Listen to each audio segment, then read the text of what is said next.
y a compartir pantalla.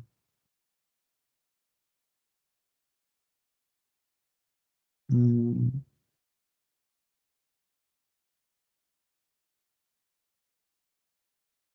ujujú. Ya. Eh, ¿Se puede ver la pantalla? Disculpen. ¿Lo visualizan correctamente? ¿Sí?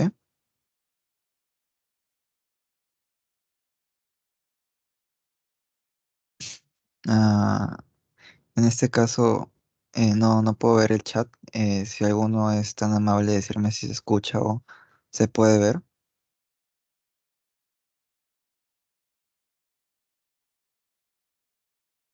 Digo, sí se ve, Eh, están escribiendo en el chat, ¿Sí? Chantal.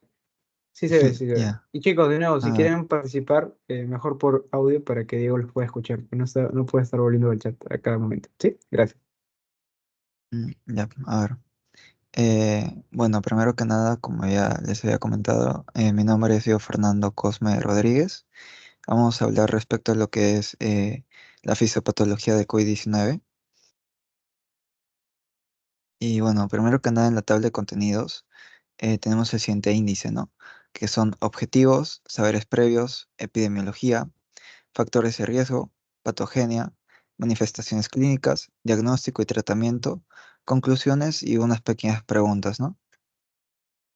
Con los objetivos tendríamos cuatro principalmente, que es conocer la clasificación de la enfermedad, saber cuáles son los factores de riesgo, conocimiento del mecanismo patológico de la enfermedad e identificar las principales manifestaciones clínicas, ¿no?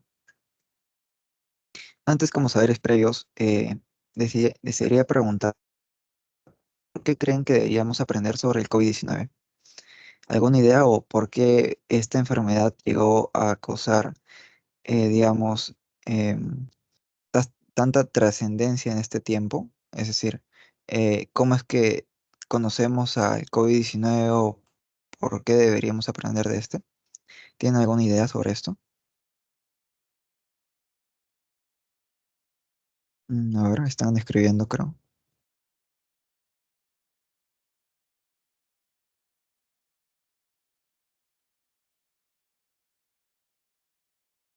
No. Bueno, en todo caso, como pueden ver en las siguientes imágenes, las cuales pueden ser quizás un poco fuertes. A ver, sí, el COVID-19 ocasionó una pandemia mundial. Esto, más que nada, llegó a cambiar todo lo que es, digamos, la mentalidad de las personas, porque hubo todo lo que es el aislamiento social, también se vio lo que eran las muertes de familiares y fue un tema bastante delicado durante lo que era la pandemia, ¿no? Y más que nada conocer la fisiopatología de esta enfermedad es una manera de cómo explicar todos los sucesos que pasaban cada uno de estos pacientes que la padecían y cómo se pudo haber evitado de cierta manera. Es decir, si aprendemos cómo funciona una enfermedad, al mismo tiempo también estamos aprendiendo a cómo evitar que todo esto se llegue a complicar y llegue a pasar lo que está en las siguientes imágenes, ¿no? Luego, también hay que dar conocimiento sobre qué es una endemia, una epidemia y una pandemia, ya que como posiblemente sea su primera clase de fisiopatología, estos términos son bastante importantes para esta enfermedad. Primero, una endemia es, digamos, una enfermedad en pocas palabras que se da en una zona específica de un país, digamos, como podría ser un departamento, ¿no? Que se dé solamente en Lima. Una epidemia es la propagación por todo un país, digamos, una enfermedad que se dé en todo un país, como podría ser la fiebre de Oroya, que se dio en todo el Perú. Y una pandemia es la propagación en diferentes países y continentes de manera simultánea. Es decir, como había mencionado en el chat, lo que fue el COVID-19, ¿no? Como se puede ver a continuación. Y luego hay que especificar qué es una mutación, una variante y una cepa. En este caso, las mutaciones son pequeños cambios genéticos que se darían en lo que es el virus, ¿no? En este caso, el SARS-CoV-2. Una variante es un nuevo conjunto de mutaciones, es decir, no solamente son pequeños cambios genéticos, son ya cambios un poco más, digamos, grandes a nivel genético, ¿no? Por ejemplo, del SARS-CoV-2 salieron diferentes variantes, como podría ser la variante Omicron, ¿no? Y las cepas es un conjunto de variantes y mutaciones. En este caso, una cepa ya es, se podría decir, un virus muy diferente al que fue originalmente. Por ejemplo, una cepa diferente al coronavirus sería el MERS-CoV-1, también conocido como virus del Medio Oriente o síndrome respiratorio del Medio Oriente, ¿no? El cual tuvo su pico máximo en el 2013. ¿Hasta el momento tienen alguna duda sobre mutación, variante o cepa o endemia, epidemia y pandemia o lo tienen todo claro? Los leo en el chat.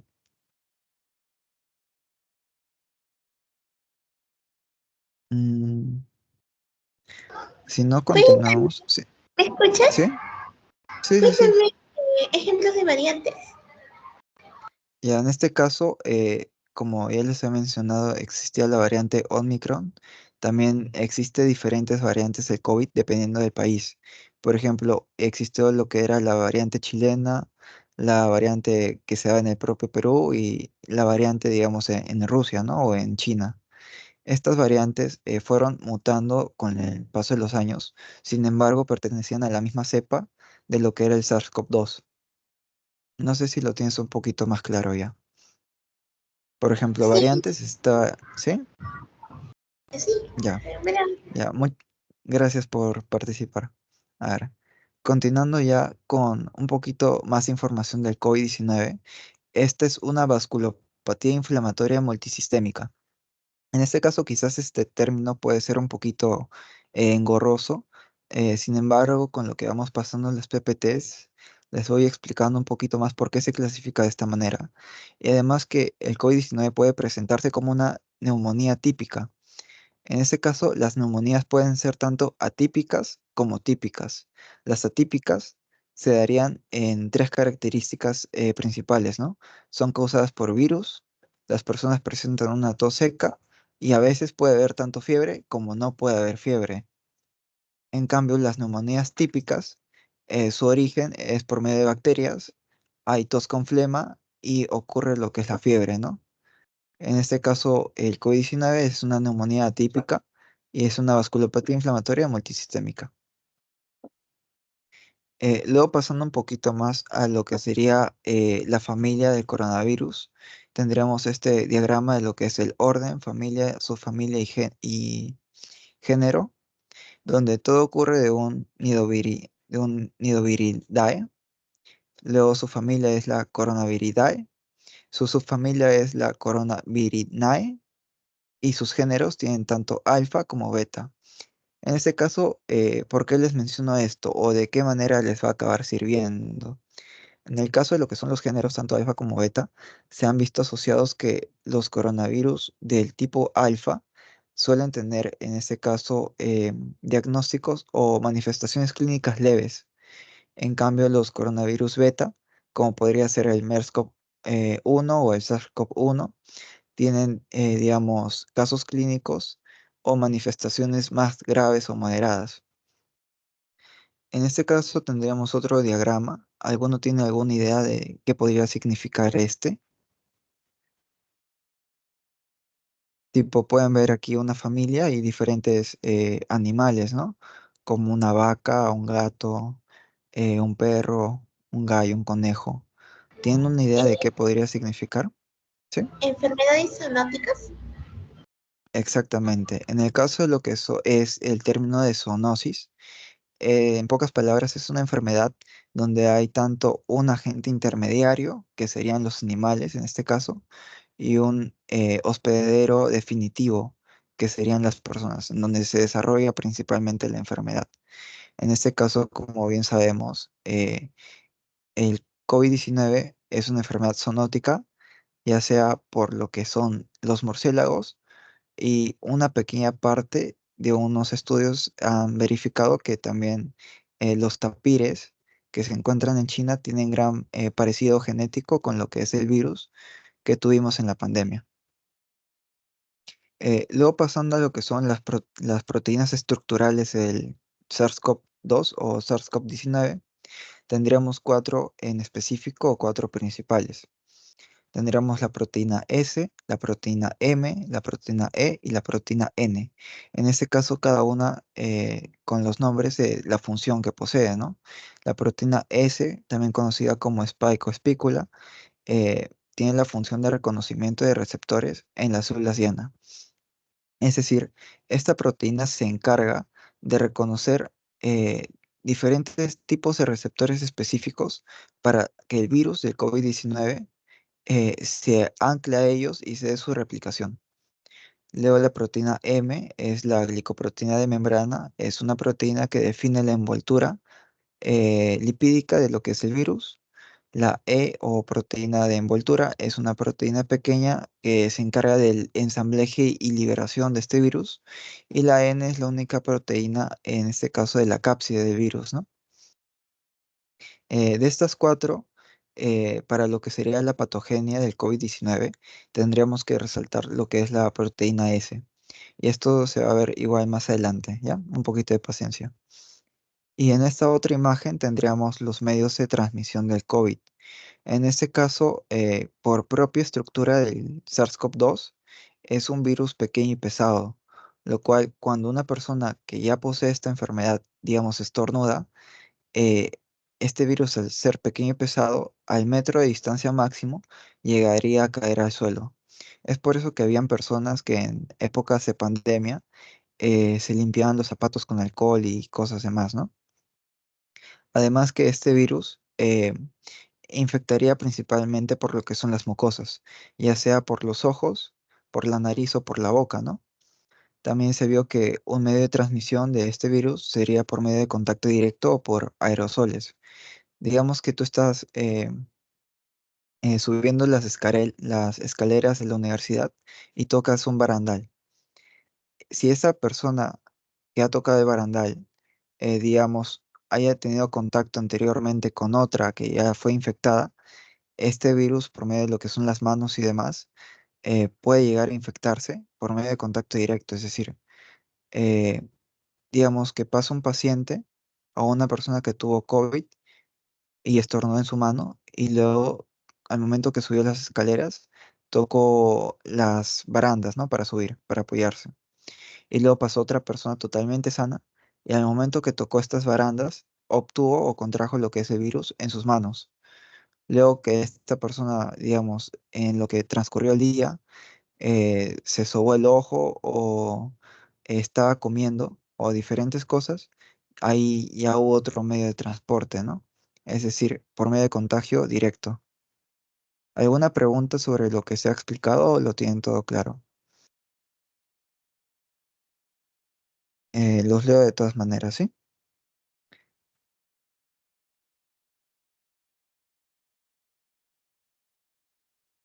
Mm, en el caso que no tengan, ¿sí? A ver, todo claro, ya. Gracias. A ver, luego pasando a la parte de epidemiología. El principal foco que se dio en lo que es la enfermedad de COVID-19 se dio en la provincia de Wuhan, en China, aproximadamente a finales de diciembre del año 2019. Luego de lo que se dio en la provincia de Wuhan, se fue expandiendo rápidamente a diferentes provincias como sería Cantón o Shanghái o la propia Pekín, ¿no?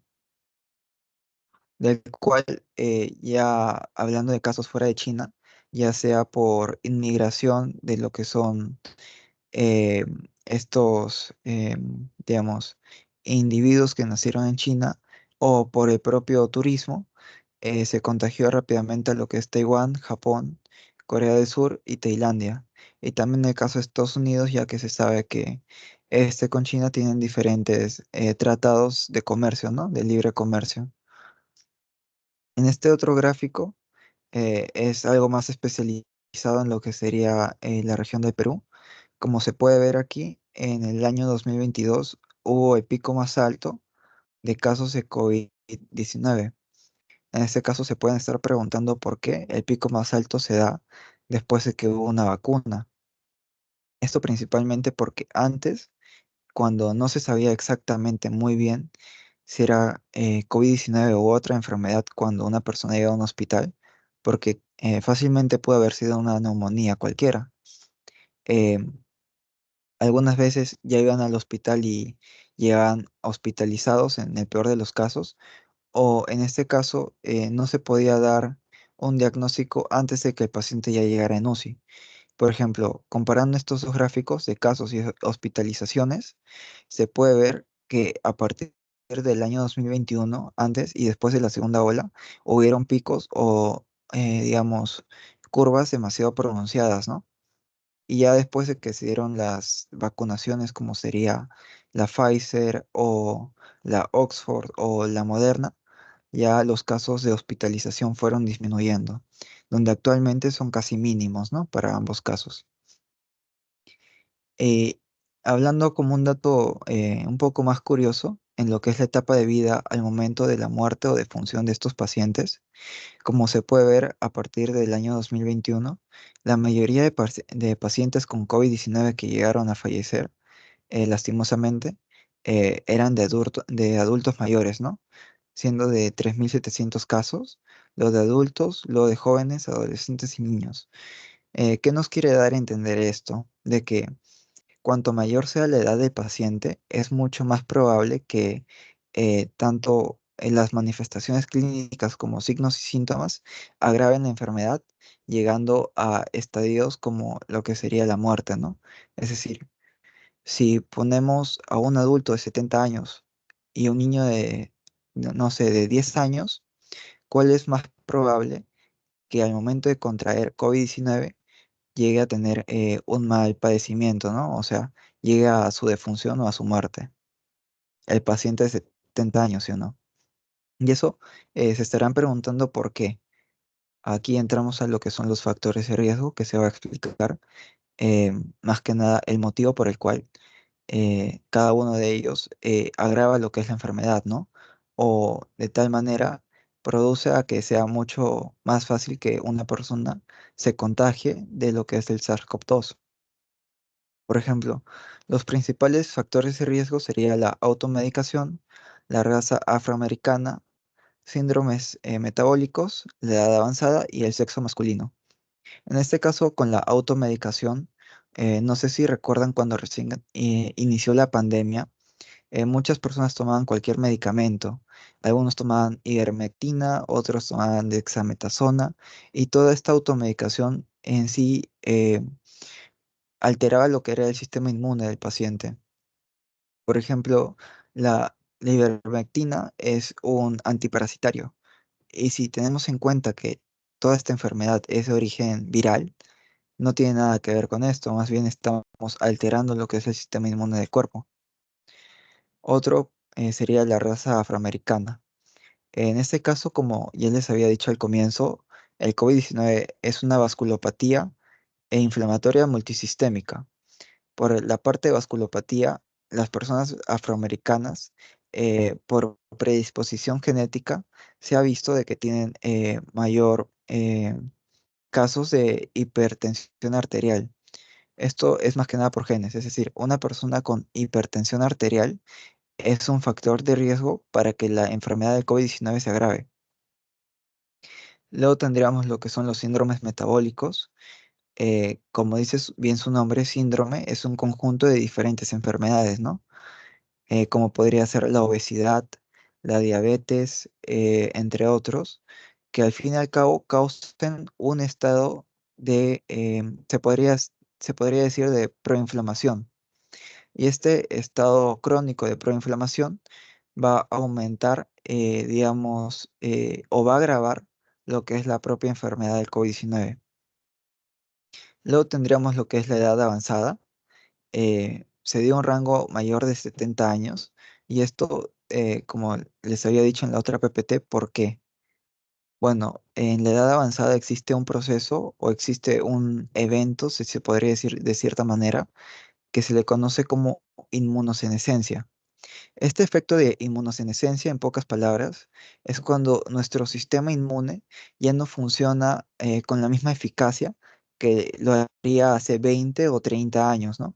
Por ejemplo, Si comparamos el sistema inmune de una persona de 20 años contra una persona de 70 años, ¿cuál de las dos creen que sea más propenso a sufrir una infección?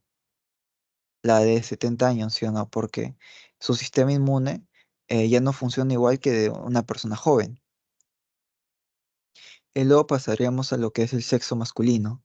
En este caso, hubieron diferentes estudios que, ya sea por ámbitos sociales o por ámbitos genéticos, nos predisponen a lo que es un agravante o a lo que sería la infección del COVID-19. Esto porque se ha demostrado que tanto la mayoría de hombres tienen un estilo de vida, digamos, no del todo bueno. Por ejemplo, el tabaquismo es algo, si se podría decir, normalizado en el género masculino en comparación de las mujeres. Porque si te dicen que vas a atender a un paciente fumador, ¿te imaginas a un hombre o a una mujer? O sea, normalmente suelen ser los hombres, ¿no? Y no es por ser sexista ni nada, son estudios que se hicieron. Y ya hablando más a lo que es el ámbito genético, los niveles de andrógenos que poseen los hombres, es decir, la testosterona y demás, causan de cierta manera mayor cantidad de lo que serían estos receptores en donde se une el virus de COVID. Es decir, el sexo masculino, al tener la predisposición genética de fabricar más receptores por donde se va a unir el COVID, o el SARS-CoV-2 en otras palabras, es más propenso a que esta enfermedad se agrave en menos tiempo, ¿sí o no? En este caso tenemos un esquema donde tenemos factores protectores y factores de riesgo. En este caso, como factor protector tenemos citoquinas antiinflamatorias, luego disminución de la expresión de este receptor, en este caso ya llamémoslo ECA2, que se va a explicar más adelante cómo es que funciona, pero cuanto menos tengamos, mejor es. Luego, una mayor respuesta por anticuerpos, en este caso como una persona joven que tiene un buen sistema inmune, y mayor activación de lo que son las células T, ¿sí o no? Junto con lo que es una dieta saludable, una buena nutrición, condiciones atópicas o digamos entre comillas limpias en el hogar y la vacunación de lo que es el COVID-19. Todos estos aquí son factores que nos protegen frente a la enfermedad. En cambio, como habíamos mencionado, aquí también tenemos factores de riesgo, como sería un aumento de lo que son los receptores, como sería en el hombre, una mayor expresión de esta proteasa, que se va a explicar más adelante cómo es que funciona, pero que también está relacionado con lo que son los andrógenos, el género masculino, y un aumento de lo que son citoquinas proinflamatorias, como se puede ver en contraste en un factor protector que son citoquinas antiinflamatorias, junto con lo que es la edad avanzada, enfermedades o comorbilidades preexistentes, el sexo masculino, la etnia o la raza, como se mencionó, y las citoquinas proinflamatorias, ¿no? ¿Alguna duda sobre los que son factores de riesgo o lo tienen todo claro? Yo creo que había leído o escuchado que también los pacientes inmunocomprometidos, por ejemplo, los pacientes que sufren una enfermedad pulmonar, también eran más susceptibles a contraer esta enfermedad y que se empeore, como ocasionarles la muerte. Por ejemplo, los Mm, pacientes con EPOC. sí, eh, contestando tu pregunta, tienes bastante razón. Por ejemplo, los pacientes inmunocomprometidos, ¿quiénes serían específicamente? Personas con cáncer, personas que toman corticoides o personas que tienen comorbilidades preexistentes, ¿sí o no? Por ejemplo, porque todas estas, este sistema inmunocomprometido evitaría de cierta manera que se active a, a un tiempo preciso para que la infección no avance con el tiempo, ¿sí o no? Por ejemplo, las personas que toman corticoides, se podría decir que esto disminuye lo que es el sistema inmune. Las personas con cáncer también tienen el sistema inmune disminuido y las personas con morbilidades como podría ser la diabetes u otro padecimiento como sería el cáncer más que nada, eh, evitaría que digamos, una buena protección de nuestro propio sistema inmune. Pero sí tienes razón. En este caso, una disminución de la respuesta de anticuerpos sería un factor de riesgo, ¿no? Para lo que sería el avance de esta enfermedad. ¿Hay alguna otra pregunta sobre factores de riesgo? O sea, tu aclaración estuvo bastante bien, o sea, tienes razón.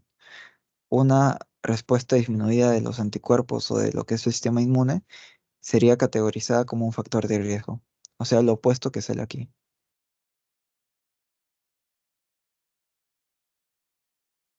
Mm, ¿No tienen otra pregunta? Pasaremos a lo que... ya. Este cuadrito de aquí es bastante bonito, más que nada, porque mencionan los factores de riesgo que ya mencionamos y la correlación de estos, es decir, por qué cada uno de estos factores de riesgo son de por sí factores de riesgo, ¿sí o no? Por ejemplo, la edad avanzada dice que está asociado con comorbilidades y una disminuida defensa frente a agentes infecciosos. Por ejemplo, si ponemos frente a tu persona dos pacientes, una persona de 70 años y una persona de 20 años, y te preguntan cuál de los dos crees que tenga más enfermedades, digamos, hipertensión. ¿Cuál de las dos personas piensas que tendría hipertensión? La persona de 70 años que ha vivido toda su vida y que pudo haberse enfermado de muchísimas cosas, o la persona de 20 años que prácticamente le queda un montón de años de vida. La persona de 70 años, ¿sí o no?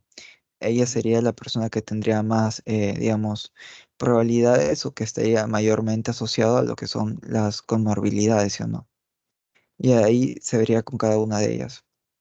De todas formas, esta PPT se las vamos a pasar con lo que son los artículos, por si quieren, digamos, leer un poquito más sobre cada uno de ellos. Por ejemplo, la buena nutrición y la dieta, se ha visto que el consumo de vitamina D junto con con la vitamina C eh, disminuye lo que son las citoquinas proinflamatorias, como sería la interleuquina 1, la interleuquina 6, la 8 y la 12 y la TNF-alfa o factor de necrosis tumoral. ¿Qué quiere decir esto? De que una buena alimentación disminuye el estado inflamatorio del cuerpo que de por sí causa el COVID-19.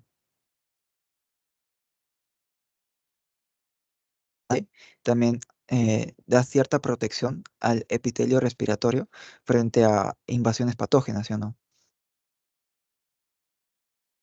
Luego pasando a lo que es ya quizás la parte un poquito más pesada o la patogenia. No tienen otra pregunta, ¿verdad? Sobre lo que son factores de riesgo antes de pasar de lleno a esta otra mitad, ¿no? De lo que es la ponencia. A ver, voy a ver el chat. Eh, no, todo claro. Ya. Pasando a la patogenia, tendríamos tres procesos importantes por el cual el COVID-19 llega a causarnos daño o incluso la muerte. En este caso, el primer punto es la toxicidad directa, luego la desregulación del sistema inmune y finalmente el daño endotelial. Cada uno de ellos se va a abarcar en lo que serían las siguientes PPTs, pero comenzando con lo que es la toxicidad directa, como habíamos mencionado, el virus del COVID-19, el SARS-CoV-2, tiene proteínas estructurales. La proteína S, que les había dicho que tiene vital importancia en la patogenia, se puede apreciar en el siguiente gráfico, ¿sí o no? La cual tiene un dominio S1 y un dominio S2. El dominio S1 se encargaría de unirse a lo que es el receptor ECA2 o receptor o enzima convertidora de angiotensina 2. Cuando el virus se une a lo que es el receptor ECA2, existe una proteasa denominada TMPRSS2, o también por su nombre de serín, proteína transmembrana tipo 2, la cual, en pocas palabras, se encarga de cortar a lo que es el dominio S1 y el dominio S2, como se puede ver aquí en otras palabras. Este dominio S1 va a seguir bloqueando lo que es el transmisor o el receptor más bien EK2 y el dominio S2 se va a unir a lo que es la membrana. Este dominio S2 tiene la función principal de fusionar tanto la membrana del virus como la membrana de la célula target o la célula a la cual se está atacando. Cuando se fusionan estas dos membranas, prácticamente les está dando paso a que todo el material genético del virus entre a lo que es la célula target y se replique, ¿sí o no? Esto sería un daño por toxicidad directa. ¿Tienen alguna pregunta sobre toxicidad directa o para pasar al siguiente punto? ¿O está todo claro?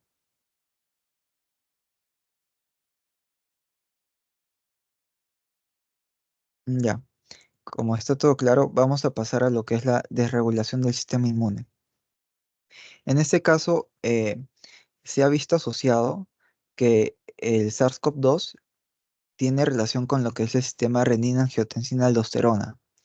Como bien se sabe, este sistema renina-angiotensina-aldosterona se encargaría principalmente de, digamos, aumentar la presión arterial. Esto por medio de las células yuxtaglomerulares que liberan renina. Esta renina se encarga de degradar lo que es el angiotensinógeno en angiotensina 1. Y esta angiotensina 1, ya a nivel pulmonar, tenemos lo que es el ECA o enzima convertidora de angiotensina, que se encargaría de pasar esta angiotensina 1 a angiotensina 2. Luego de que ya tenemos angiotensina 2, el cual es el, digamos, principal agente, si se podría decir, de lo que es el sistema renina-angiotensina-aldosterona, va a tener su receptor en la célula diana o la célula target, el cual sería el receptor AT1. Cuando la angiotensina 2 se une al receptor AT1, va a causar efectos vasoconstrictores, inflamatorios y fibróticos. Es decir, va a causar, entre comillas, efectos negativos en el cuerpo, pero principalmente el sistema renina-angiotensina-aldosterona se encargaría de la vasoconstricción, lo cual provocaría un aumento de la presión arterial, ¿sí o no? Cuando ya se cumple la función de lo que es el sistema renina-angiotensina-aldosterona, esta angiotensina que sigue estando en el cuerpo, que se llegó a producir, por medio de lo que es la ECA2 o enzima convertidora de angiotensina 2, que está en todo el cuerpo, no solamente a nivel pulmonar, va a convertir la angiotensina 2 en angiotensina 1.7. Esta angiotensina 1.7, al igual que la angiotensina 2, tiene su propio receptor, el cual es el receptor más. Este receptor más va a causar efectos vasodilatadores, antiinflamatorios y antifibróticos. Es decir, causaría lo opuesto de la angiotensina 2, ¿sí o no? Sin embargo, como habíamos recordado del anterior gráfico, el SARS-CoV-2 se une al ECA2 y lo bloquea. En este caso, como se puede ver en la siguiente imagen, la proteína S acaba bloqueando lo que es el ECA2. Y si bloqueamos lo que es el ECA2, porque el ECA2 o enzima convertidora de angiotensina 2 tiene tanto función como receptor como de enzima. Es decir, puede funcionar tanto como receptor para el COVID como enzima para convertir la angiotensina 2 en angiotensina 1.7. ¿Qué quiere decir esto? De que cuando el SARS-CoV-2 se une a la ECA2 y la bloquea, tenemos menos ECA2, ¿sí o no? Porque está bloqueada, o sea, no funciona. Y si tenemos menos ECA2, tenemos menos angiotensina 1.7. De tal manera que si tenemos un paso menos, la angiotensina 2 nunca se convertirá en angiotensina 1.7, aumentando los efectos vasoconstrictores, inflamatorios y fibróticos, porque nunca va a haber una regulación que provoque, en otras palabras, la disminución de estos efectos. Por esta manera es de que el COVID-19 es una vasculopatía inflamatoria. En este caso, vasculopatía porque afecta lo que son los vasos sanguíneos del cuerpo, que son una vasoconstricción. Inflamatoria porque más adelante se va a llegar a ver que hay diferentes efectos o citoquinas inflamatorias en el cuerpo que causa este virus. Y multisistémico porque la ECA2 se encuentra en todas las células del cuerpo, en todos los sistemas como tal. ¿Tienen alguna pregunta sobre eh, todo lo que se llegó a explicar respecto al SARS-CoV-2 y el sistema renina-angiotensina-aldosterona? ¿O está todo claro?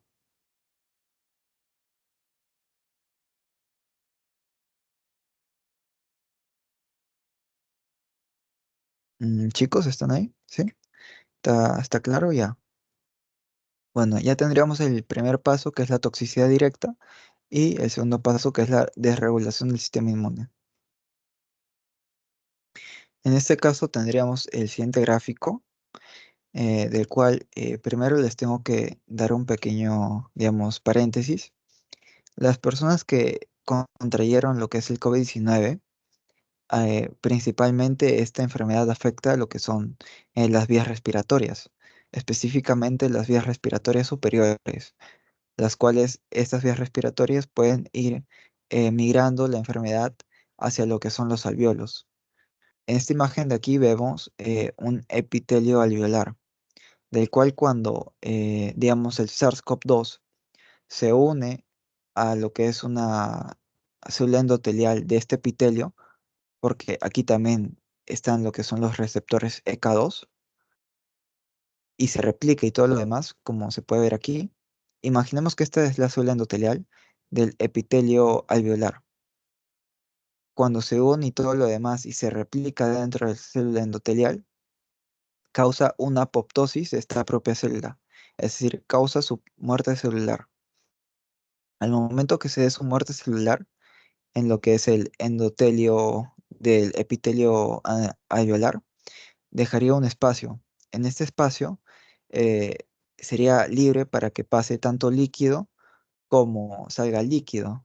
Y de por sí no es bueno que entre líquido a los alvéolos porque dificultaría lo que es el intercambio gaseoso. De tal manera que cuando sea la muerte celular o la apoptosis de lo que es el endotelio, se liberarían diferentes factores que promueven lo que es la coagulación y la fibrinólisis.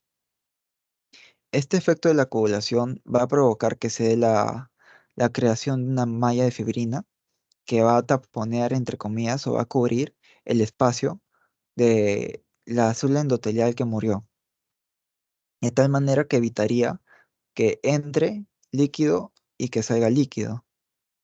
Pero al momento que, digamos, creamos esta placa de fibrina, también estaríamos involucrando o, digamos, dañando lo que es el intercambio gaseoso, porque si o no que en los alvéolos se da el intercambio de dióxido de carbono con óxido, con oxígeno, ¿sí o no? Esta capa de fibrina evitaría que se dé este intercambio. Además que cuando se da la muerte de esta célula endotelial, se liberan diferentes citoquinas. Estas citoquinas son proinflamatorias que al mismo tiempo llamarían por medio de diferentes quimiosinas. En este caso, las quimiosinas también son moléculas atrayentes de células del sistema inmune. Es decir, cuando muere una célula del endotelio, libera citoquinas proinflamatorias, es decir, causan inflamación, y libera quimiosinas atrayentes de células del sistema inmune, como sería el neutrófilo o el monocito, que el monocito como tal, que también ayudaría a lo que es la formación de esta malla fibrinolítica, es por medio de factor tisular. El monocito tiene diferentes factores tisulares en lo que es su estructura, y este factor tisular va a provocar la coagulación intrínseca de lo que es todo este epitelio. Y si se da una coagulación intrínseca, de cierta manera estaría apoyando a que se cubran los espacios de las células muertas. Los neutrófilos también tienen en su estructura, digamos, factor tisular, pero esto se da cuando los neutrófilos, digamos, se suicidan, entre comillas. En el momento que los neutrófilos provocan lo que es su netosis, liberan una red. Digamos de que ven estas dos manitos aquí. Cuando el neutrófilo explota, digamos, como un mecanismo de defensa, libera la red que es conocida como la NET. Esta NET, dentro de su estructura, también tiene lo que es factor tisular, que también de cierta manera apoyaría a lo que es este tapón o a la formación de lo que es la malla de fibrina, y al mismo tiempo provocaría la formación de trombos, porque aparte de que el neutrófilo ayuda a la formación de estas mallas, forman trombos, así no quiera este. Es decir, es como un efecto adverso, ¿no? Que tendría el neutrófilo, ya que la formación de trombos es algo negativo en lo que son vasos pequeños, por ejemplo, ya que causaría, digamos, una disfunción de lo que es el flujo arterial. En este caso, ¿tienen alguna pregunta hasta el momento? Porque aún falta explicar un par de cositas, pero quiero saber que no se esté mareando demasiado. Porque como es su primera clase de fisiopatología, quizás estos conceptos puedan ser un poco nuevos o engorrosos, ¿no? Y no lo entiendan del todo bien. Y pues si tienen alguna pregunta sobre alguno que otro concepto, me dicen y se los explicaré de una forma quizás un poquito más sencilla, ¿no? Quizás para que lo puedan entender un poco mejor. ¿Hasta el momento lo tienen claro? ¿O tienen alguna pregunta?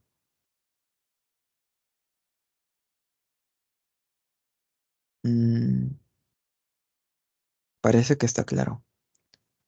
¿Sí? A ver, ¿están escribiendo? Ya. A ver, ya todo claro. Ya, y en este caso, la muerte de las células endoteliales del alveolo no solamente se da una o dos, son muchísimas que se dan. Es decir, que esta formación de coágulos y de mallas de fibrina se va a dar demasiado. Y para que se dé esta malla de fibrina, aparte de fibrinógeno, se necesita la activación de plaquetas. Es decir, de las plaquetas que tenemos en el cuerpo, como esta enfermedad causa múltiples, digamos, agujeros o espacios que se tienen que sellar, las plaquetas van a llegar a un punto que van a disminuir, porque van a estar cubriendo y cubriendo espacios. ¿Bien? Además, como estas citoquinas proinflamatorias que atraen a lo que son los neutrófilos con los monocitos por medio de quimiosinas también, van a atraer por medio del sistema de complemento a lo que son los linfocitos T citotóxicos o linfocitos CD16, los cuales también activarían a un aumento de lo que son citoquinas proinflamatorias. Es decir, si se dan cuenta, todo esto es como una cascada, ¿sí o no? Uno acaba llamando al otro y este otro acaba llamando al otro y así. Y mientras que haya citoquinas proinflamatorias, van a seguir migrando lo que son neutrófilos, monocitos y linfocitos T. Es decir, se va a hacer todo un coágulo de células del sistema inmune y al mismo tiempo se va a formar diferentes trombos, ¿no? Y estos trombos van a impedir que pase sangre correctamente. Y si se acuerdan, estamos en el epitelio alveolar. ¿Qué pasa si impedimos que pase sangre correctamente por el alveolo? Aparte de lo que sería la malla de fibrina que evitaría el intercambio correcto de lo que son, digamos, moléculas de gas como el dióxido de carbono y el oxígeno, provocaría una hipoxia en el paciente. Es decir, eh, así quiera o no, este va a poder o va a tener la sensación de que respira menos o que se agita mucho más rápido. Esto porque hay disfunción en el intercambio gaseoso, ¿sí o no? ¿Hasta ahorita lo tienen claro o alguna pregunta sobre esto? Porque sí o no que una persona con COVID eh, tenía dificultad para respirar. Esto se podría explicar por medio de este proceso patológico, ¿no? Por medio de la formación o, bueno, sí, por medio de esta formación de mallas de fibrina y también de lo que es, digamos, el taponamiento por trombos en lo que son las arterias del alveolo. ¿Alguna pregunta con esto o está todo claro? Mm, bueno, pensaré que está claro. Y en este caso, como habíamos dicho, el COVID-19 es una vasculopatía. Ah, es prolongado. Sí, bueno, más que nada, sí, la hipoxia ya es prolongada. Por ejemplo, cuando un pulmón ya tiene esta malla de fibrina, es decir, se fibrosa el pulmón, este pulmón ya no puede volver a lo que era antes. Es decir, si un paciente, esto se va a explicar igual un poquito más adelante, pero si un paciente tiene mucho daño en los pulmones y este pulmón se fibrosa, no existe ningún medicamento para evitar que, digamos, el pulmón vuelva a su estado normal. Es por eso que cuando una persona pasa por lo que es el COVID-19 y se cura con la vacuna y todo lo demás, algunas veces tiene complicaciones o comorbilidades que deja esta enfermedad. Es decir, se le dice a la persona que ya no puede hacer muchas actividades físicas o tiene que tomar inhaladores o diferentes fármacos que de cierta manera ayuden a que se dé un mayor intercambio o una mejor respiración, ¿no? Sin embargo, cuando se da esta formación de mallas de fibrina, ya no hay vuelta atrás. Es decir, si en la porción más basal del pulmón se fibrosa completamente, por esa porción del pulmón ya no va a haber intercambio gaseoso, sino le va a tocar a las otras porciones del pulmón cumplir su función, ¿sí o no? No sé si les resolví la duda o quizás les surgió otra parte de esa. ¿Sí está claro? Ya. A ver, continuando con lo que es la siguiente imagen de la patogenia, vemos aquí un alvéolo sano y un alvéolo asociado con COVID-19 y al ARS. ¿Qué quiere decir esto? El ARS o síndrome de diestrés respiratorio agudo es una de las complicaciones más graves que tiene el COVID-19. Prácticamente es lo mismo que ya se ha explicado antes con lo que es este gráfico. Sin embargo, en el síndrome de diestrés respiratorio agudo, este trombo es, digamos, mucho más grande y el nivel de inflamación en los alvéolos es mucho más pronunciada. Es decir, ocurre lo mismo que ya se explicó. Hay muerte celular en las células endoteliales del alvéolo, provoca citoquinas proinflamatorias como la interleuquina 1 beta, interleuquina 8, TNF-alfa, lo cual va a provocar que los neutrófilos y los monocitos migren y al fin y al cabo todo esto va a provocar una formación de las mallas de fibrina, ¿sí o no? Es decir, se fibrosa, como se puede ver en esta parte de aquí, lo cual va a evitar el intercambio de oxígeno que hay en el alvéolo y de dióxido de carbono que hay en la sangre.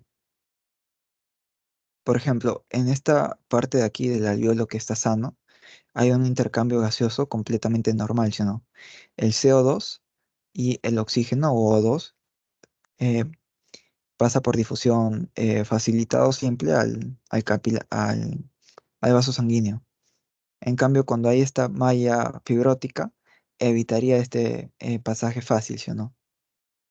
Y se daría también la formación de trombos causando daño endotelial, porque este trombo, al fin y al cabo, va a causar cierta presión en lo que es el vaso sanguíneo y va a evitar que la sangre fluya correctamente. O sea, este es un gráfico prácticamente comparativo de lo que sería un alvéolo que ya tiene COVID contra un alvéolo sano. O sea, prácticamente nos da una visión más grande de lo que sería este pequeño proceso de aquí. No sé si tienen alguna duda o quizás alguna parte que no se entienda bien del gráfico. Los leo en todo caso o los escucho, sino para explicar un poquito más sobre esto.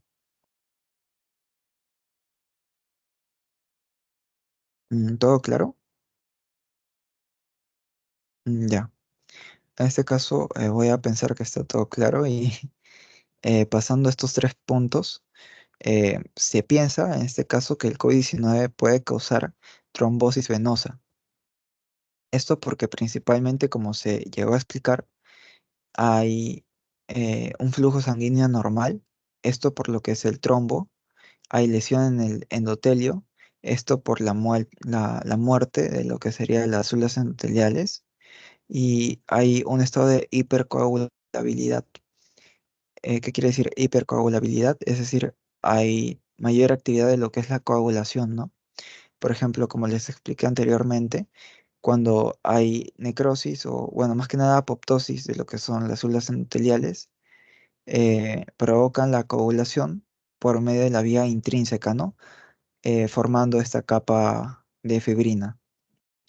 Estos tres puntos aquí acaban formando lo que es la triada de Virchow, lo cual, en este caso, un paciente que tiene los tres puntos, muy posiblemente acabe teniendo una trombosis venosa, ¿no? Que es otra complicación que tendría el COVID-19. Pero entre las complicaciones más graves, entre comillas, si se puede decir de esta manera, que tiene esta enfermedad, es la falla multiorgánica, el síndrome de diestrés respiratorio agudo y la coagulación intravascular diseminada. La falla multiorgánica se explicó porque los receptores, en este caso ECA2, se encuentran en todos los sistemas. Por ejemplo, en lo que es el sistema pulmonar, se encuentra en lo que son los neumocitos tipo 2. Y como hay muerte en lo que son los neumocitos tipo 2, ya que poseen estos receptores, hay menos producción de surfactante, ¿sí o no? Y si hay menos surfactante, también va a afectar a lo que es el intercambio gaseoso. También en lo que sería, digamos, el riñón, por ejemplo. También tenemos receptores secados en el riñón. Y como también habría muerte en lo que es células de riñón, habría insuficiencia renal, por ejemplo. También en el hígado tenemos los CK2. Y si hay muertes, en este caso en las células hepáticas, tendríamos una insuficiencia hepática. Como un dato curioso, como les menciono que hay una falla multiorgánica, a nivel de lo que es el páncreas, sí o no que esta tiene una porción que se encarga de, digamos, producir la insulina, que son las células beta pancreáticas. Si estas células beta pancreáticas mueren por medio de lo que es el COVID-19, o más bien de lo que es el virus, el SARS-CoV-2, va a producir en el paciente diabetes, ¿sí o no? Es decir, el COVID-19 puede acarrear a una enfermedad que sería la diabetes, porque al fin y al cabo puede causar una falla multiorgánica en todos los sentidos, en todos los sistemas. Por ejemplo, a nivel de lo que es las vías respiratorias, eh, hay personas que en épocas de pandemia no sentían los olores o, por ejemplo, no tenían el gusto.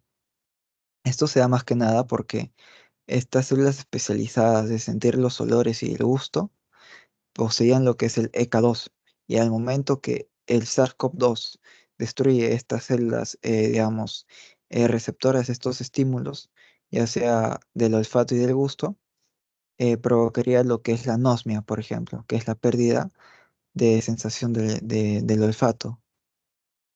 No sé si la parte de falla multiorgánica lo tienen un poco más claro o tienen alguna pregunta. Sí, pero tú dijiste que afectaban a los neumocitos tipo 2 que producen el surfactante, pero las células de Clara también le afectan porque ellos también producen el surfactante. ¿O cómo? Bueno, principalmente la célula, digamos, que mayor surfactante produce o que, digamos, es el protagonista, es el neumocito tipo 2. Como bien dijiste, existe otros tipos de célula que producen surfactante, quizás en menor medida. Sin embargo, digamos, si el neumocito tipo 2 produce el 80% del surfactante y las células de Clara un 20%, si eliminamos a todos los neumocitos tipo 2, de todas maneras el surfactante que se produce va a ser mínimo, ¿no? O mínimamente va a reducirse significativamente. Igual gracias por tu aporte, ¿no? Pero, eh, ¿te quedó un poquito más claro eso o alguna otra duda?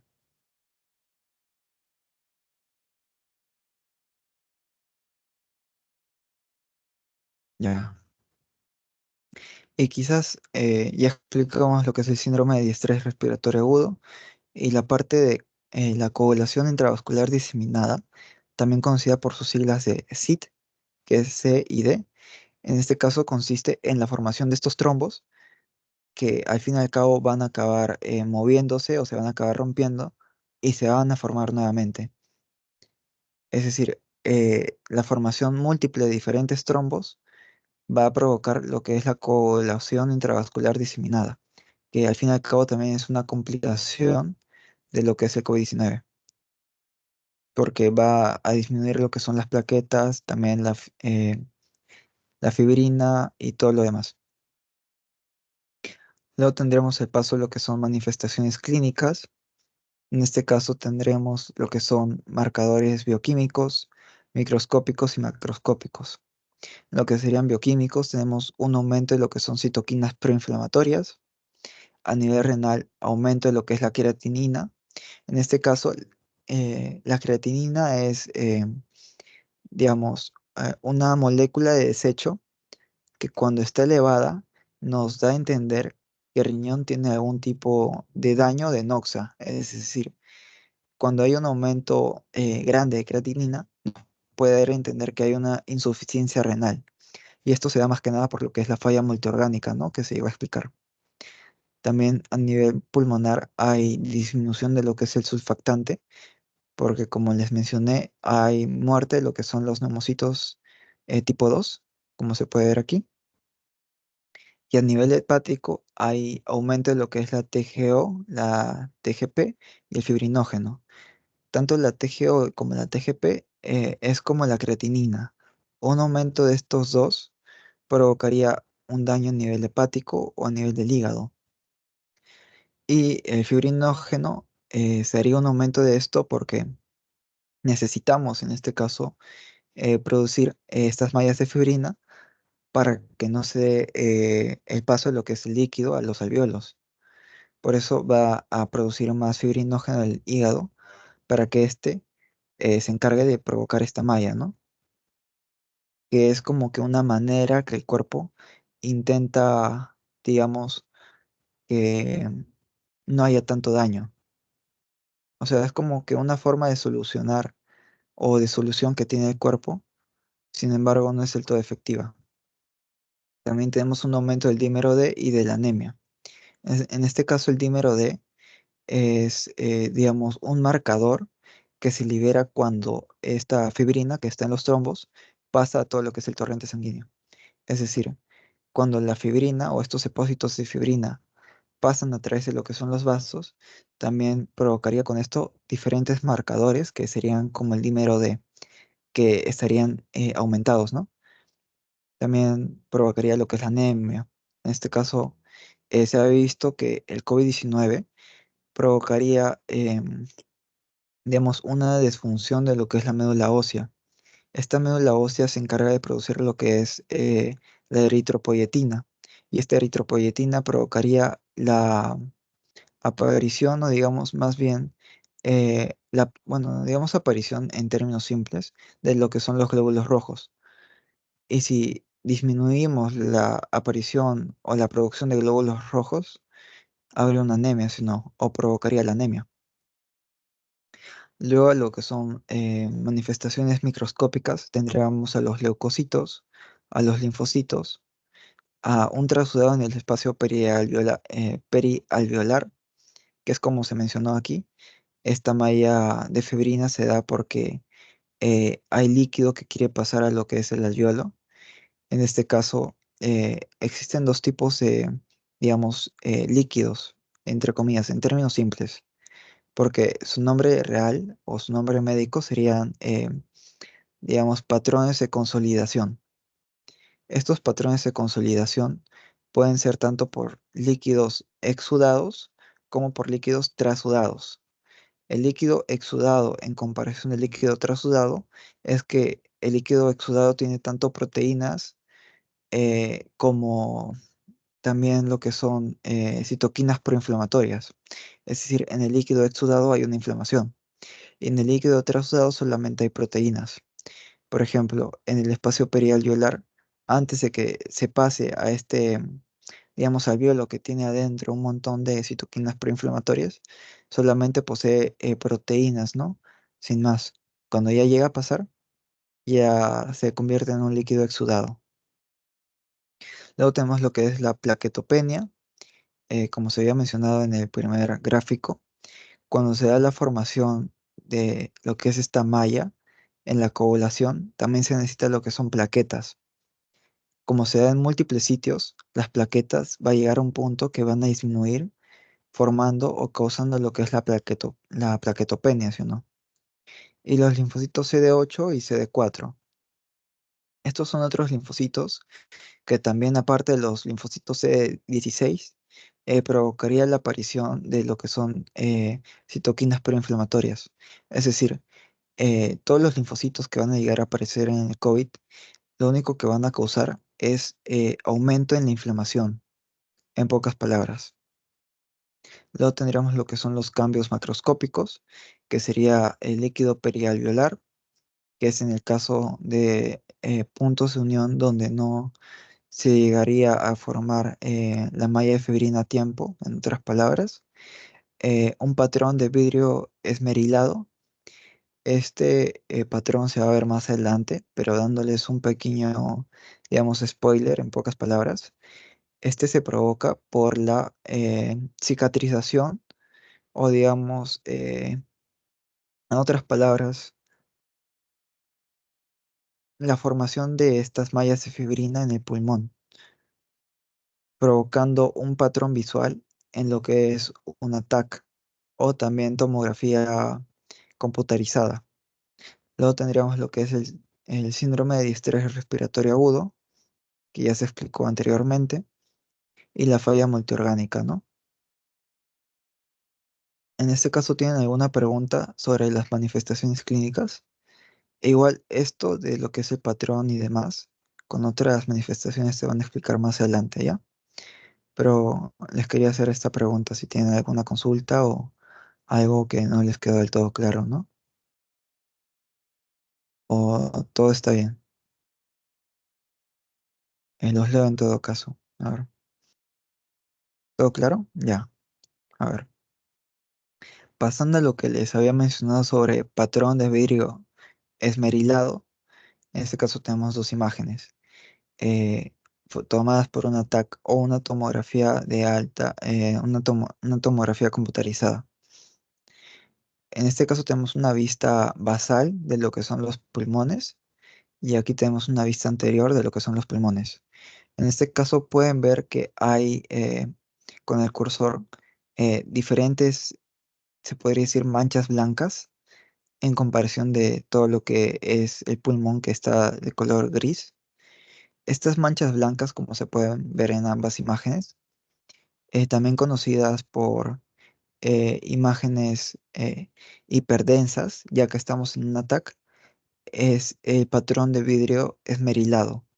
Esto ocurre porque como el pulmón se llega a cicatrizar por la fibrina, eh, son los sitios que prácticamente nos están indicando que hubo más daño.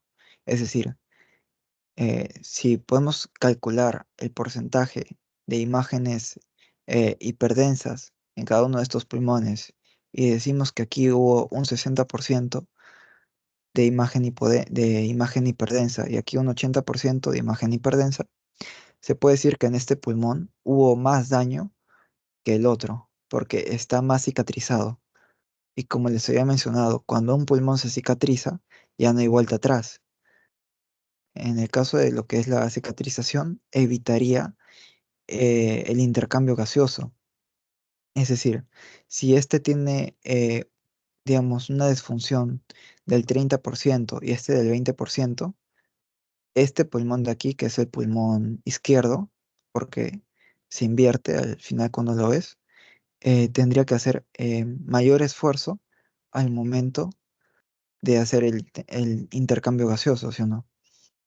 No sé si tienen alguna pregunta o si quizás no me dejo entender bien con estos términos. O lo tienen todo claro. Recuerden, la parte blanca, que se le conoce porque es un ataque en patrón hiperdenso, es donde hubo una gran cantidad de cicatrización en el pulmón. Y si todo el pulmón está cicatrizado, significaría que no hay intercambio gaseoso. Y si no hay intercambio gaseoso, daría diferentes complicaciones en el paciente, como por ejemplo la hipoxia, que es que éste no pueda, digamos, respirar o tenga la sensación de que se queda sin aire.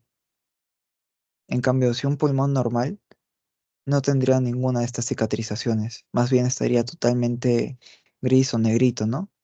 Porque lo normal es que no tenga este patrón de vidrio esmerilado. ¿Alguna pregunta sobre este patrón? ¿O está todo Ah, claro? ¿Sí? una pregunta, yo tengo una pregunta. Cuando yo diferenciaba, no sé si estará bien, pero lo blanquito lo conocía como radio opaco y lo negrito como radio lúcido y lo radio opaco era más estructuras óseas. Ujú. Mira, a ver, en este caso, lo que tú dices está bien. Radiolúcido y radiopaco es para estructuras óseas, pero eso se daría en una imagen por medio de una radiografía. En este caso tenemos una tomografía. En lo que es la radiografía, como tiene sus propios rayos, está lo que es radiolúcido y radiopaco. En este caso, ya se ha aplicado para lo que son los huesos. Sin embargo, lo que es un ATAC, tenemos hiperdenso e hipodenso. Hiperdenso lo blanquito, hipodenso lo gris. Bien, en lo que es una radiografía, radiopaco, se deberían de pintar los huesos, ¿sí o no? Porque no pasa los rayos de, en este caso, a través de los huesos, por eso es radiopaco. Radiolúcido porque pasan a través de los órganos y demás. ¿Sí, todo claro? Ya. No, igual, gracias por participar. Tipo, quizás pudo haber causado una confusión la tomografía con la radiografía, porque igual sí suele pasar, ¿no? Luego tenemos lo que son manifestaciones clínicas, principalmente los signos, entre comillas, más leves es la fiebre y la fatiga, los mocos, la tos seca, la disnea y la dificultad para respirar con la diarrea. Todo esto se da porque hay una falla multiorgánica, ¿sí o no? La diarrea porque en lo que es el nivel intestinal también tenemos los secas que causa una disfunción en estas células y causa la diarrea. Y todo lo demás funciona exactamente igual. Y las causas más complicadas o las manifestaciones un poco más severas sería el síndrome respiratorio agudo severo, las neumonías y la insuficiencia renal y hepática. En ese caso tenemos otro gráfico donde nos dicen prácticamente lo mismo, ¿no? Eh, manifestaciones respiratorias y manifestaciones de otros órganos, ¿no? Respiratorias como sería neumonías, en este caso el síndrome de distrés respiratorio agudo, rinorreas, etcétera, ¿no? Y pasando a lo que es el diagnóstico, principalmente a primera instancia tendríamos que examinar lo que es la historia clínica. Antes de hacer un PCR y todo lo demás, tenemos que guiarnos por lo que es la historia clínica, es decir, los signos y síntomas que tuvo el paciente. Si es que el paciente estuvo en contacto con una persona que tenía la enfermedad en los últimos 14 días o 2 semanas, y luego recién, cuando se confirman todos estos hallazgos de la historia clínica, se empezaría lo que es el PCR o reacción en cadena de la polimerasa. En este caso, esta reacción en cadena de la polimerasa o este examen diagnóstico se encarga de buscar el ARN del virus entre todo nuestro organismo. Y en el momento en que lo encuentra, nos daría positivo a la enfermedad y qué tanto hemos sido comprometidos, ¿no? Prácticamente el PCR es como que la prueba gold estándar para diagnóstico de COVID-19. Es decir, es la prueba definitiva, porque aparte del PCR, tenemos las pruebas por imágenes, como se había visto aquí, que es este patrón que nos puede dar la idea que puede ser COVID, porque hay otras enfermedades que también generan patrones similares. Y también las pruebas rápidas, ¿no? Como podría ser la prueba de ELISA, que se encargaría de buscar lo que son antígenos anticuerpos, ¿no? Sin embargo, es menos específica y es más sensible. Es decir, solamente nos diría si sí o no tuvimos la enfermedad. No nos diría qué tan comprometidos estamos ni nada de eso. ¿Alguna pregunta con el diagnóstico o lo tiene más claro? Cabe resaltar que, como les menciono, la PCR es la única prueba definitiva para COVID-19, ¿ya? Sin embargo, tanto la historia clínica como, digamos, muestras por imágenes nos ayudarían a guiar un diagnóstico. ¿Pero lo tienen claro o alguna pregunta? Si no, para pasar a lo que es el tratamiento.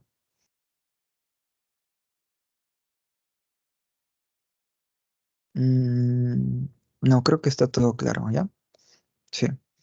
Luego pasando a lo que es el tratamiento, en este caso va a depender bastante de lo que son las etapas de la enfermedad, porque principalmente tenemos tres etapas: la etapa uno o etapa de infección temprana, la etapa 2 o fase pulmonar y la etapa 3 o la etapa de hiperinflamación.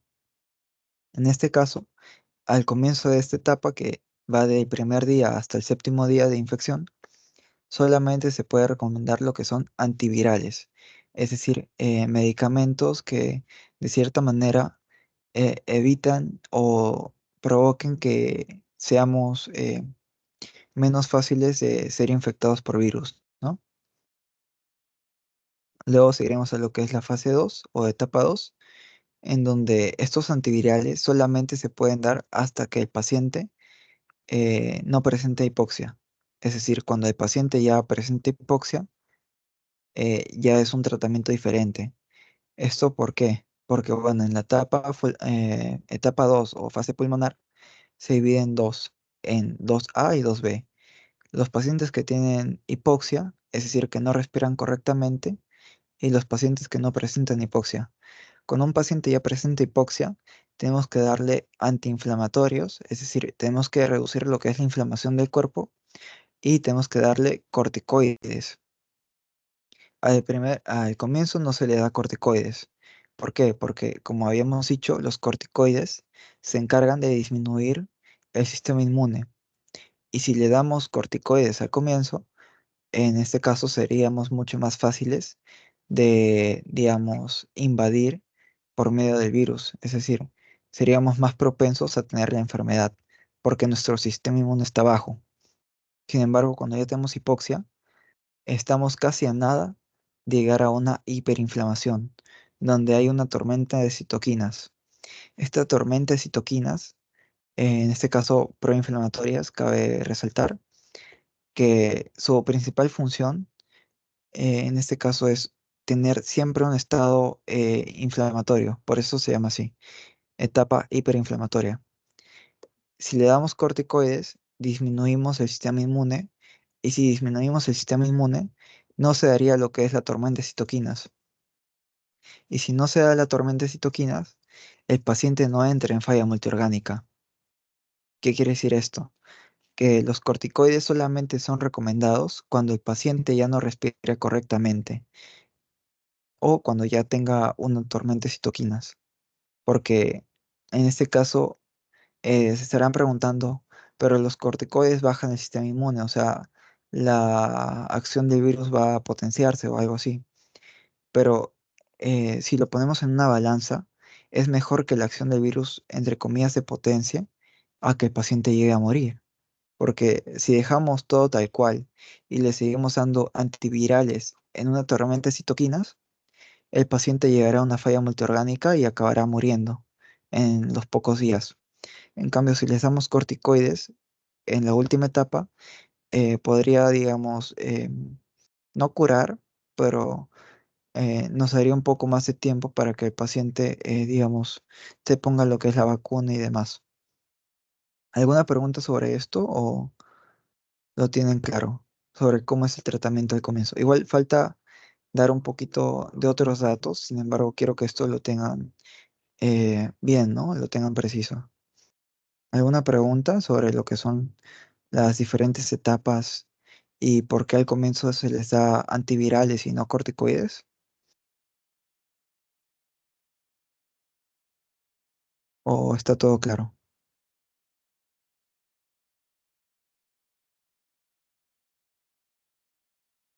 ¿Todo claro? Ya. En este caso, a ver, una pregunta, ¿sí? Ya. En este caso, a nivel genético, se ha visto que las personas tienen diferentes tipos de interferones cuando digamos, se infectan de el COVID-19, ya sea interferón alfa, beta y lambda, en el cual esto es prácticamente al azar, o sea, depende de tu genética. Pero las personas que tienen interferones lambda, interferones alfa y beta, suelen tener casos de COVID más graves o severos. En cambio, los que tienen interferones lambda son casos más leves o, en pocas palabras, si se podría decir así, casos casi asintomáticos, ¿no? Por eso hubieron diferentes estudios donde se da tratamiento a pacientes ambulatorios con interferón lambda, porque de esta manera provocaríamos que las reacciones o las manifestaciones clínicas que tendrían estos pacientes con COVID-19 no fueran tan severas como si tuvieran alfa o beta. Bien, es como un datito curioso que se investiga por ahí, ¿no? Y luego tendríamos a lo que son los tipos de vacuna. Principalmente tendríamos a lo que es la vacuna Moderna, la Pfizer, la Sinopharm y la Johnson y Johnson. Quizás estas cuatro son las más preguntadas en comparación de estas otras dos. Y más que nada les quería, eh, si se puede decir de esta manera, que cuando vean el PPT investiguen un poquito más de lo que es la especificidad y también de, si se podría decir, qué tan eficiente es cada una de ellas. Porque, si no me equivoco, la Pfizer tiene una eficacia del 96%, la Sinopharm tiene una eficacia de lo que es el 95% aproximadamente, la Moderna del 94%, o sea, va variando, ¿no? Pero en lo que son las vacunas, estas cuatro quizás serían las más preguntadas para ustedes. Luego pasando a lo que son las conclusiones, podríamos tener cuatro principales, las cuales el COVID-19 es una patología que compromete a todos los sistemas del cuerpo humano porque causa esta falla multiorgánica, como se había dicho. El uso de corticoides al inicio de la infección solo agrava la enfermedad, porque, como les dije, los corticoides solamente se pueden dar cuando el paciente está en una etapa 2 para adelante. A ver, una pregunta me parece. Ah, no. Bueno. Luego tenemos la siguiente conclusión, que es la mayoría de factores de riesgo para el COVID-19 son modificables. Esto más que nada en lo que sería los síndromes metabólicos, por ejemplo, la obesidad. Si una persona baja de peso, come balanceadamente, tiene una buena nutrición y todo lo demás y deja de automedicarse, puede, digamos, disminuir lo que son los factores de riesgo y provocar que esta enfermedad no sea, digamos, tan potente como debería de ser, ¿sí o no? Luego tendríamos lo que es que actualmente ya existen tratamientos más eficaces contra la enfermedad. En este caso serían las vacunas, porque al comienzo de lo que era la pandemia, como les había mencionado, simplemente se daban tratamientos, digamos, un poco más aislados o medicamentos para tratar los síntomas en particular. Por ejemplo, se daba paracetamol, se daba diferentes tipos de AINES, pero que al fin y al cabo no daban una cura para lo que era el COVID, sino trataban los síntomas uno por uno. Aquí tenemos ya un pequeño cuadro de resumen, que sería las manifestaciones clínicas de medio y moderado a severo y crítico, y cómo el SARS-CoV-2 se replica en lo que es la célula target, ¿no? E infecta a otros, digamos, sistemas del cuerpo. Y aquí tenemos unas cuatro preguntitas, a ver si las llegamos a contestar bien. Primero, ¿cuántas proteínas estructurales tiene el SARS-CoV-2? ¿Se acuerdan que al comienzo se llegaron a mencionar diferentes tipos de proteínas estructurales? Y les dije que una de estas tiene un papel importante en lo que es la patogenia de la enfermedad. ¿Algunos de ustedes se acuerdan cuántas de estas eran? Y si es posible, ¿cuáles son sus nombres o con qué inician? Si no se acuerdan, igual se va a contestar. Pero a ver, si alguno tiene la respuesta. Mm, parece que no, pero recordándoles un poquito, existen en total cuatro proteínas estructurales, que es la proteína S o spike, la proteína E, la proteína M y la proteína N. Estas más que nada conforman todo lo que es la estructura, como dice su propio nombre, del SARS-CoV-2. Luego, ¿qué función tiene la ECA2 en el COVID-19? ¿Se acuerdan que la ECA2 o enzima convertidora de angiotensina 2 provocaba que la angiotensina 2 pase a lo que es angiotensina 1.7 y aparte que el virus del SARS-CoV-2 se ancle a la célula target? Por ejemplo, como se puede ver en la siguiente PPT, aquí, la ECA2 tiene tanto una función como receptor para que el virus, en este caso, eh, se acople a lo que es la célula diana o célula target, y también una función que cause, digamos, un efecto donde la angiotensina 2 se convierta en angiotensina 1.7 y se regule todo esto. En el caso de lo que es el SARS-CoV-2, estos receptores se encuentran bloqueados por la entrada del virus y toda esta acción vasodilatadora y demás que, entre comillas, intentaría hacer un feedback negativo a todos estos malos efectos, no se llegarían a darse o no, porque se encuentra bloqueado el ECA2 por el propio virus. ¿Sí?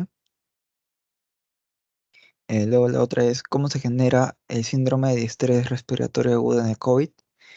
Esto, como ya se explicó en la patogenia, eh, todo este síndrome de distrés respiratorio agudo es por la formación de las mallas de fibrina, la formación de diferentes trombos y cómo se da un flujo sanguíneo normal, una lesión en el endotelio y un estado de hipercoagulabilidad en lo que son los vasos sanguíneos.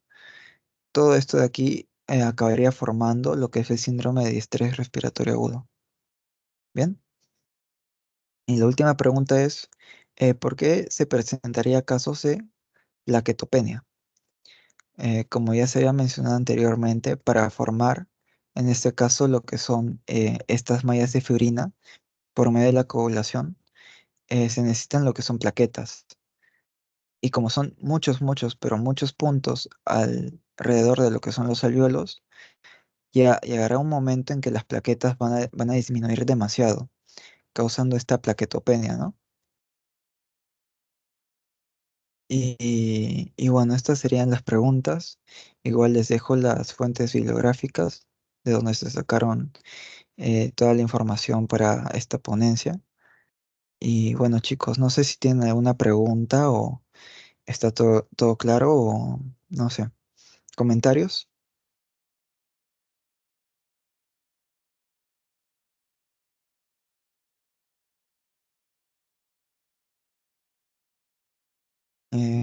Gracias, Kimberly. Tipo, si